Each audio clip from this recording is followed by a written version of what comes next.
2023-yil O'zbekiston jinoiy guruhlariga qarshi reyd o'tkazgan bo'lsa, bundan 10 yil oldin Rossiyada voro zakonilar bir-biriga qarshi reydlar o'tkazgan. Bu qirg'inda juda ko'plab avtoritetlar zaiflashgan va yo'q qilingan. Ba'zilar jonini saqlab qolish uchun yashirinishga majbur bo'lgan, ba'zilar esa soxtalashtirilgan o'limni qayd etgan. Menimcha zo'r bo'lish kuchda emas. Sen yo'q paytda seni qanday eslashlarida. Стекала с гуся вода с двумя головами. 2009-yildan 2016-yilgacha Rossiyada voro zakonilar o'rtasida katta qirg'in boshlanadi. Bunaqa qarama-qarshiliklar har doim bo'lib kelgan, lekin bugungi rolikdagi shaxslar o'zini hayoti bilan boshqalardan ajralib turadi. Ularning ta'siri juda ham katta edi, shaxsiy hayoti va o'limi millionlab odamlarni qiziqtiradi. Demak, bugun afsonaviy Det Hasan, Ravshan Lenkaranskiy, yaponchik va Anyani Tarolar haqida, jumladan boshqa ko'plab voro zakonilarning o'limi va ziddiyatlari haqida gaplashamiz. Anchadan beri Ravshan Lenkaranskiy haqida video so'rashyapti. Kommentariyaga Lenkaranskiy hayoti deb yozing, ko'pchilik qiziqsa chiqaraman. Videolarimda 50 ming 60 ming odam ko'radi, lekin maqsadim tezroq 100 ming obunachiga erishish. Agar ko'rgan odam bittadan obuna bo'lib qo'ysa, tezda erishamiz, lekin bunaqa nimagadir bo'lmayapti. Kelinglar 100 ming taqilamiz. Videolarimni ko'r bor like bosadigan do'stlarim, sizlar andushi yuridasizlar. Demak, men jasur, siz xarizmatikdasiz.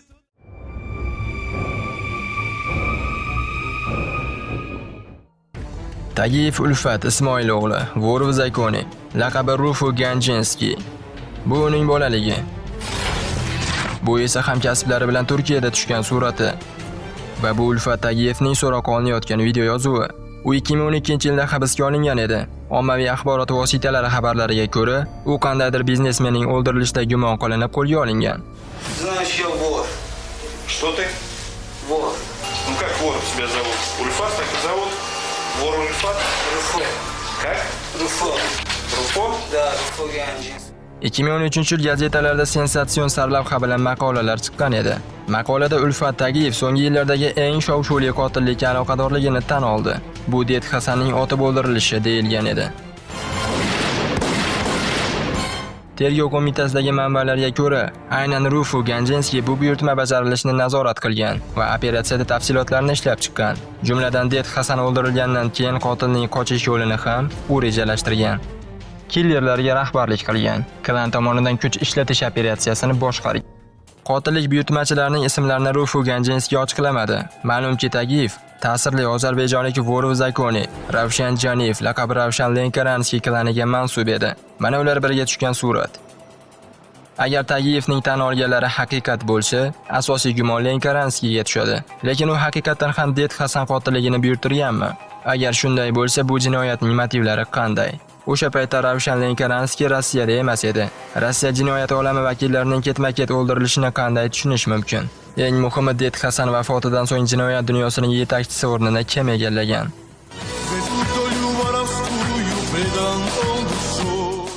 Qo'shiqchi David Divat keng auditoriya oldida o'zining do'sti va ustoziga Aslan Rashidovich Usayanga bag'ishlab yozgan qo'shig'ini ijro etgan.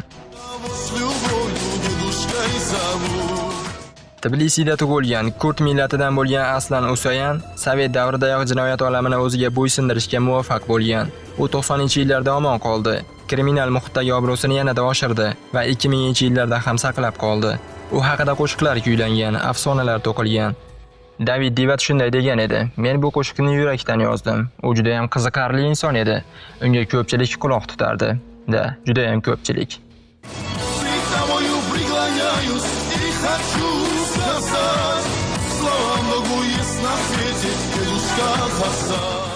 Det Hasan bunday sadoqat namoyon bo'lishiga doim iliq munosabatda bo'lardi.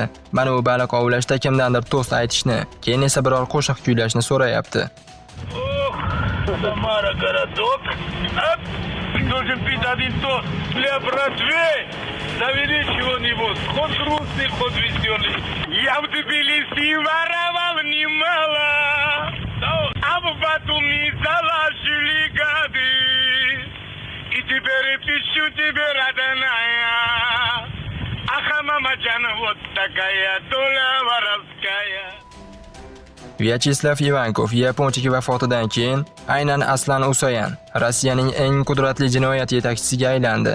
Garchi vorlik tushunchalariga ko'ra barcha vorlar teng hisoblansa-da, aksariyat Kavkaz va Slavyan avtoritetlari Det Hasanning mutlaq ustunligini tan olardi. Har bir hududga o'z odamini, voru zakoni yoki kuzatuvchisini tayinlagan. Ular hududdagi jinoiy guruhlarni boshqarib, pul yig'ish, tartibni saqlash va katta vorga, ya'ni Det Hasanga hisobot berishgan. 2013-yil 16-yanvar kuni Aslan Usayan Moskvadagi markaziy Stary Faydon restorani o'z shtab-kvartirasiga kirayotgan paytda otib o'ldiriladi. Mana killer sherigi bilan birga kirib keladi. Katta sumkani olib qarshi tomondagi binoda zinaga joylashadi. So'ng sherigidan signal olib kuzatuv kamerasi obyektga tushadi va o'q uzadi. Jinoyatchilar hech qanday to'siqsiz qochib ketishadi. Aslan Usayan reanimatsiyaga olib ketilayotganda vafot etadi. Усаян Аслан Иванович. Вором являетесь, Да. 50 лет стажа ему, я же не могу быть рабочий депо. Det Hasan o'ldirilgandan so'ng ko'pchilik buyurtmachining kimligiga shubha qilmagan. Asosiy gumon Tarelanyani, laqabi Taro, Kutayskiy vorlar klanining yetakchisi. Mana bu inson hatto so'roqlarda ham o'z maqomini tasdiqlaydi. Вором в законе являетесь? Громче. Taro va Det Hasan o'rtasida ko'p yillik nizo bo'lgan. Ani Taro o'z raqibi Usayanning o'ldirilishini buyurtma qilgan degan versiya asosiy hisoblanardi. Jurnalist Oleg Luriy jinoyat dunyosining urf-odatlarini yaxshi biladi. U Butirka tergov izolyatorida 1,5 yil o'tirgan. Buning katta qismini vorlar uchun maxsus blokda, qamoqni kuchaytiradigan rejimdagi maxsus kamerada o'tkazgan. Butirka tergov izolyatorida shunday vorlik xabarnomasi tarqalgandi. U nima edi? U oddiy xat, unda matn yoziladi va unda ko'plab vor zakoniyalarning imzosi bo'lgan. Unda shunday yozilgan edi: bu suiqasdda Taro aybdor, ya'ni Tarelanyani. Biroq oradan ko'p o'tmay bu xat mualliflari Taroning aybdorligini isbotlovchi dalillari yo'qligini tan oldilar. Rufo Ganjinskiyning so'nggi tan olishlari ham Ani bu ishga aloqador emasligini tasdiqlagan. Endi asosiy gumonlanuvchi Ravshan Lenkaranskiy. Вы не являетесь вором в законе? Да, я вор в законе. Уголовная кличка есть? Ravshan Lenkaranskiy ozarbayjonlik Vorov Zakoni, halok bo'lgan militsiya xodimining o'g'li. 17 yoshida birinchi marta qamalgan. Sudda otasining qotilini pistoletda otib o'ldirgan. 2006-yildan beri Moskvadagi Ozarbayjon biznesini nazorat qilgan. Lenkaranskiy va Hasan o'rtasidagi mojaro 2009-yil boshlangan. Moskvadagi Cherkizovskiy bozori yopilgach, Ravshan yangi daromad manbalarini izlab Hasan bilan raqobatga kirgan. Bozor bular uchun faqatgina kichkina joy edi, lekin aynan shu kichik bir joy ham nizoga sabab bo'ldi deyish mumkin. 2010-yil sentyabr Tverskiya ko'chasi. Aslan Usayan o'g'lini ko'rgani keladi. Uyga kirishda uni qornidan otib jarohatlashadi. Qarshi tomondagi uyda operativ xodimlar snayper miltig'ini topishadi. Killer orqa tarafdan qochib ketgan. Det Hasan og'ir jarohatlangan bo'lsa-da tirik qoladi va buyurtmachini qidirishni boshlaydi. Ular doimo o'zlari hal qilgan. Bu yerda sud yoki boshqa vositalarga umuman hojat bo'lmagan. Uzoq tekshiruv bo'ladi. Agar kimdir aniqlansa, u shunchaki o'ldiriladi yoki cho'ktiriladi.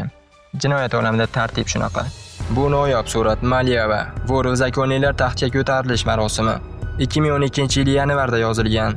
Dubayda Ravshan Lenkaranskiy tashkillagan yig'ilishda yangi vorlar orasida 33 yoshli Rufo Ganjinskiy ham bor edi. U qanday xizmatlari evaziga vorlik maqomini olgani noma'lum.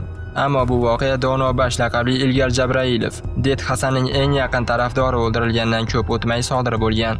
2012-yil aprelda Moskvada Krasnaya Pesnaya ko'chasida uning mashinasi svetoforga to'xtagan paytda killer yaqinlashib boshiga o'q uzadi. Bu paytda Jabrailov telefonda gaplashayotgan bo'lgan. Aynan shu qotillikda Rufo Ganjinskiy gumon qilingan. Bu Usayanga ogohlantirish edi. Bu oxirgi qora ishora bo'ldi, ya'ni orqaga chekin. Lekin Usayanning qattiq xarakteri va orqaga chekinmasligi uni bu yo'ldan to'xtatmadi. Hasan va Lenkaranskiy klanlari o'rtasida haqiqiy urush boshlanadi. Det Hasanning bir necha yaqin odamlari killerlar qurboniga aylanadi. Sochida Karats laqabli Eduard Kokosyan avtomatdan o'ldiriladi. Krasnodarda tadbirkor Timur Sadayan o'ldiriladi. Moskvada esa Tamazik laqabli Ichki ishlar vazirligi sodiq podpolkovniki Tamaz Broy, Usayan atrofidagi yaqin doiralarga kirgan shaxs ham otib o'ldiriladi. Bu qator qotillikdan so'ng Det Hasan Vorov zakoniylarning yig'ilishini tashkillaydi. Unda Lenkaranskiyni taxtdan tushirish, ya'ni rekoronatsiya qilish qarorini qabul qiladi. Qotillik Vorov zakoniyni tahqirlashning eng oson yo'li. Ya'ni bir vor boshqa vorni o'ldirsa, uni tahqirlash juda ham oson. Bu holatda undan toj olinadi va endi hech kim emas degan ma'noda. Husayn raqibini son jihatdan yengib o'tish uchun o'z klanini faol kengaytiradi. Tez orada ko'plab yangi yosh vorlarni koronavat qilib, o'z ta'sir doirasini yanada kuchaytiradi. U tarafdorlarni katta miqdorda safarbar qilib, klanni tez suratda kengaytirgan. Hatto ba'zi tajribali va nafaqadagi Gruzin vorlari ham bu shoshilinch xabarlarni eshitib, uni to'xtatishga harakat qilgan. Lenkaranskiy klanida ham javobsiz qolishmaydi. Ba'zi yangi vorlar hatto qamoqda bir kun ham o'tirmagan bo'lsa-da, taxtga ko'tarilgan. Paniyatiyalarga ko'ra bunday odamlar vor bo'lishi mumkin emas, lekin urush avjiga chiqqanligi uchun har bir odam ham kerak edi. Klanlar bir-biriga kuch ko'rsatish uchun doimo yig'ilishlar o'tkazgan. Kimning qo'li balandligini bir-biriga ko'rsatish uchun. Ikki klan o'rtasidagi kurash har kuni yanada keskinlashadi. Det Hasanni 2013-yil yanvar oyida otib o'ldirishadi. Ammo bu hali hammasining oxiri emas edi. Yozilishicha, o'limidan biroz oldin u o'ldirilishi kerak bo'lgan dushmanlar ro'yxatini tuzgan. Husayn vafotidan keyin bu ro'yxatdagi ko'plab odamlar haqiqatan ham yo'q qilingan. Ulardan biri David Mikaladze, laqabi Dato Patiskiy. Представляете себе категорию лиц вора в законе? Леонид Николаевич. Vor v zakoni Dato Patiskiy savdo markazi avtoturargohida o'ldirilgan. U bolalar va do'konga kelgan yosh ayol oldida otib tashlangan. Mikaladze qochishga harakat qilgan, ammo qotil oq shim kiygan shaxs uni quvib yetib, ko'plab guvohlar bo'lishiga qaramay, otishni davom ettirgan. Yana bir Det Hasanning dushmani Aleksandr Timoshenko, laqabi Timoxa. При вас есть запрещенные к обороту вещества и предметы? Ну, при мне есть пистолет. Не надо ничего показывать, у вас есть запрет. Timoshenko 2014-yil may oyida cherkov yonida ibodat qilish uchun kelgan joyda o'ldirilgan. Bu kam uchraydigan holat bo'ldi. Timoxa Rossiyadagi eng keksa vorlardan biri. O'limidan sal oldin o'z unvonidan voz kechgan edi. Я не являюсь вором. Я вором никогда не был. А лидером уголовно-преступной среды являетесь? Нет. Не Я являетесь. являюсь пенсионером-инвалидом. Больше нет. 37 yoshli Jeno Keladze esa o'z safdoshlari singari o'lmay qutulib qoldi. Uni politsiya hibsga oldi. Qurol va narkotiklar saqlagani uchun qamoqqa tushdi. Сейчас не так плохо, я ничего не помню. Являетесь вором в законе? Вы являетесь вором в законе? Да. Уголовное прозвище? Какое прозвище еще? Нет прозвища. 2013-yil fevralda matbuotda Ravshan Lenkaranskiy ham Istanbulda o'ldirilgani haqida xabarlar paydo bo'ladi. Ammo uning yaqinlari bu faktni rad etadi. Ehtimol Lenkaranskiy o'z o'limini soxtalashtirib, yashirinib olgan va qasosdan qochishga harakat qilgan. Bularning hammasi faqatgina taxmin.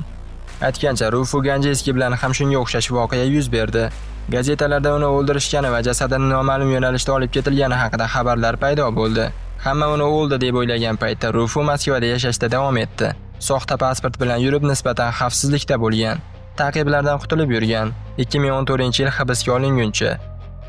Vaqti bilan eng kuchli vorlar ham yashirinishga majbur bo'lgan. Bu ajablanarli holat emas. Jinoyat dunyosida bu odatiy holat. Kim Det Hasanning o'rnini egallaydi? So'nggi 2 yil ichida uning klani ancha siyraklashdi. Raqiblarning ahvoli ham undan og'irroq. Ularning aksariyati o'ldirilgan yoki qamoqda.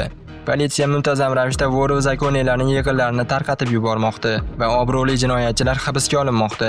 Mana bu Temuriy Mirzayev, laqabi Timur Sverdlanskiy. Вором в законе являетесь? Я такого не знал. Вором являетесь? Вором. Вором в законе я такого слова не знаю. Вы вор? Я? Да. У вас я что-то украл? Да, я вор, что-то. Bu esa Husayn Ahmadov, ya'ni vor va zakoni Husayn Kur. Aslan Husaynning yaqin odami. Вы не судимы? Ранее судьи. А когда и по каким статьям? Я уже забыл, это так много, что перечислить нереально. Oktyabr oyida Moskvadagi Bochka kafesida butun Rossiya bo'ylab vor va zakoniylar yig'ilishi bo'lib o'tdi. Butun mamlakatdan jinoyat dunyosining yetakchilari Det Hasanning o'rnini kim egallash masalasini muhokama qilish uchun yig'ilishdi. Ammo ular uzoq muhokama qilish olmadi. O'sha vaqtda politsiya reyd o'tkazdi.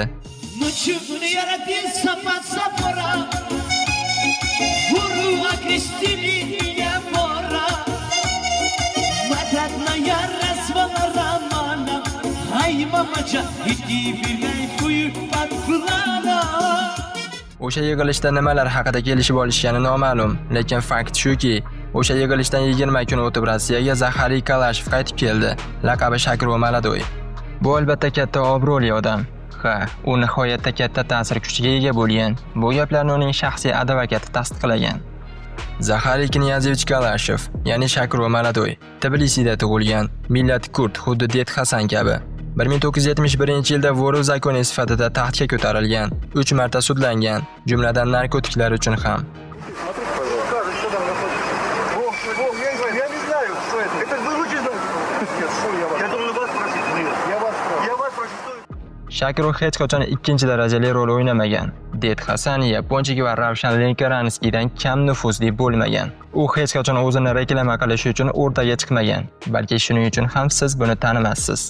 Operativ ma'lumotlarga ko'ra, 90-yillarda Shakro Moskvadagi eng yirik kazinolardan biri Crystal Golden Palace ni nazorat qilgan. 2003-yilda Ispaniyaga ko'chib o'tadi. U yerda pul yuvish bilan shug'ullangan va rus mafiyasi yetakchilariga qarshi operatsiya chog'ida hibsga olingan. Вы прибыли к нам из Испании, да? Да. Я понял. Там вы сидели сколько? 8,4. 8,4, да? А всего приговор какой был? 9. Shakroning boyliklari turli sohalarda edi. Xususan katta qurilish firmalarida. Bundan tashqari bojxona bilan bog'liq turli firmalarda ham aksiyalari bor edi. Rossiyaga qaytgach Galashev birinchi bo'lib Aslan Usayn va Vyacheslav Ivankovning qabrlari oldiga bordi. Ularga hurmat bajo keltirdi. Вором себя считаете? В криминальном... Меня считают. Вас считают, да? То есть, но в криминальном мире вы считаетесь как вором в законе, правильно я понимаю? Ну, меня так называют, по-моему. Понятно. Так-то я человек, То есть, так-то вы человек хороший, да, но всякие люди. не сторонник украсть, не сторонник отнять. Huquq-tartibot organlari ma'lumotlariga ko'ra, o'sha yillarda Shakro Maladoy deyarli barcha vaqtini shahar tashqarisidagi hovlisida o'tkazgan. Faqatgina yaqin atrofdagi tor doirali odamlar bilan muloqot qilib turgan. Jinoyatchilar o'shanda kutish bosqichida edi.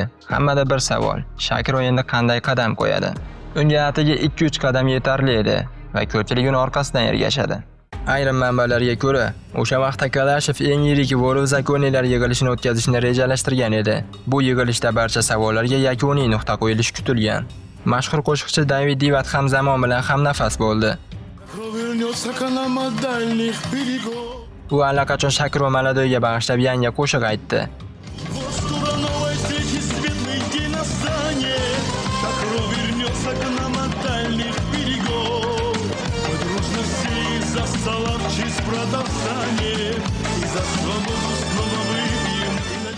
Qo'shiqchining repertuarida Det Hasan haqida allaqachon qo'shiqlar bor edi. Endi Shakro Maladoyning qaytishi ham yangi repertuardan munosib joy egalladi. Shunday qilib to'qnashuvlar 2009-yil Yaponchik o'ldirilgandan keyin boshlanadi. 2013-yil esa Det Hasan o'ldiriladi. Ravshan Lenkaranskiy esa 2016-yil Turkiyada otib tashlanadi. Shakro Maladoy hali ham tirik va Esengi davlatlarida hali ham katta ta'sir kuchiga ega. Yana bir bor eslataman, Ravshan Lenkaranskiy haqida video kutganlar kommentariyaga Lenkaranskiy hayoti deb yozing. Biz esa hozircha xayrlashamiz. Keyingi videolarda ko'rishguncha salomat bo'ling. Aytgancha. Qarshingizda Kamina, siz Kamina jasur, siz xarizmatikdasiz. Obuna bo'lish esdan chiqmasin.